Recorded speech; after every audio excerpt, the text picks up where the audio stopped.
Hello, viewers. Welcome once again to Open Heavens Reflections, which is based on the Open Heavens Devotional written by our Father in the Lord, Pastor E.A. Adeboye, the General Overseer of the Redeemed Christian Church of God worldwide. My name is Biodun Obisesan. I pastor the Redeemed Christian Church of God, Still Waters in Colchester. Our topic for today is the courts of Babylon. And our Bible passage is taken from the book of Daniel, chapter 1, verses 1 to 8. In the third year of the reign of Jehoiakim, the king of Judah, Nebuchadnezzar, the king of Babylon, came to Jerusalem and besieged it. And the Lord gave Jehoiakim, the king of Judah, into his hand with some of the articles of the house of God, which he carried into the land of Shinar, to the house of his God. And he brought the articles into the treasure house of his God.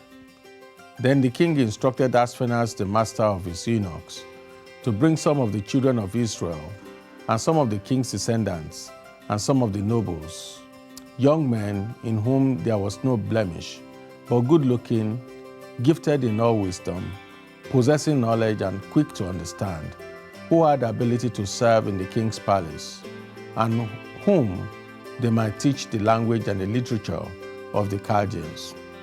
And the king appointed for them a daily provision of the king's delicacies and of the wine which he drank, and 3 years of training for them, so that at the end of that time they might serve before the king.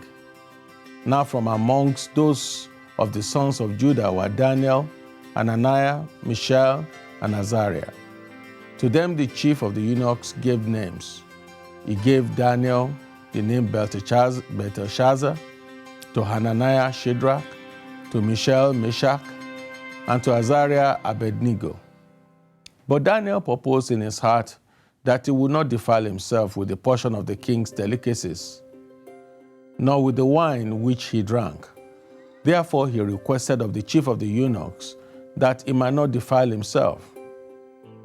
Memory verse is taken from the Daniel chapter 1 verse 8. But Daniel purposed in his heart that he would not defile himself with a portion of the king's delicacies, nor with the wine which he drank. Therefore he requested of the chief of the eunuchs that he might not defile himself. Our reflections. Today we read about Daniel and how he was determined not to be corrupted by being in the palace. What a contrast to Jehoiakim, who was the son of Josiah. Josiah was a righteous king, but Jehoiakim was not. 2 Chronicles chapter 36, verses 5 to 6 says, Jehoiakim was 25 years old when he became king, and he reigned 11 years in Jerusalem, and he did evil in the sight of the Lord his God.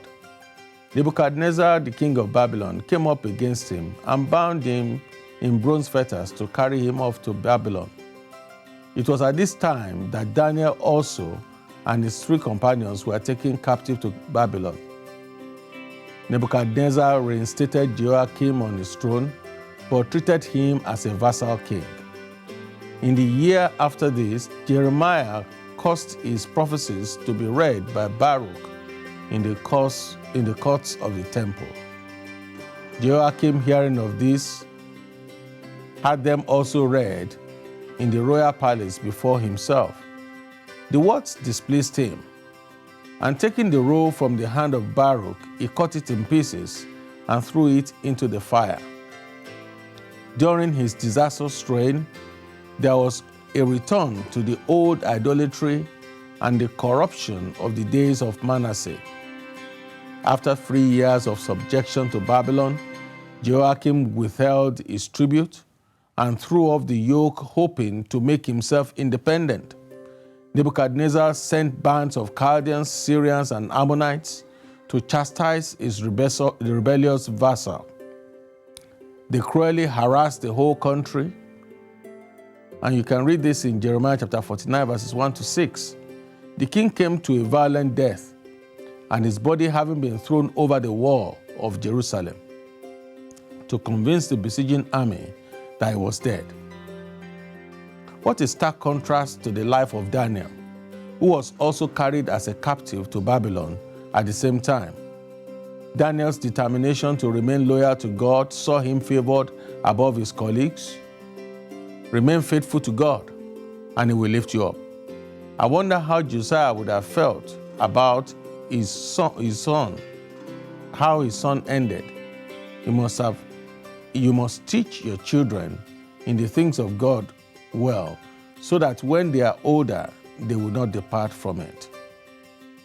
Action point. Does your name place you under dominion of any demon? Please change that name. May the Lord bless you. Thank you for listening. Till I come your way again, it's goodbye.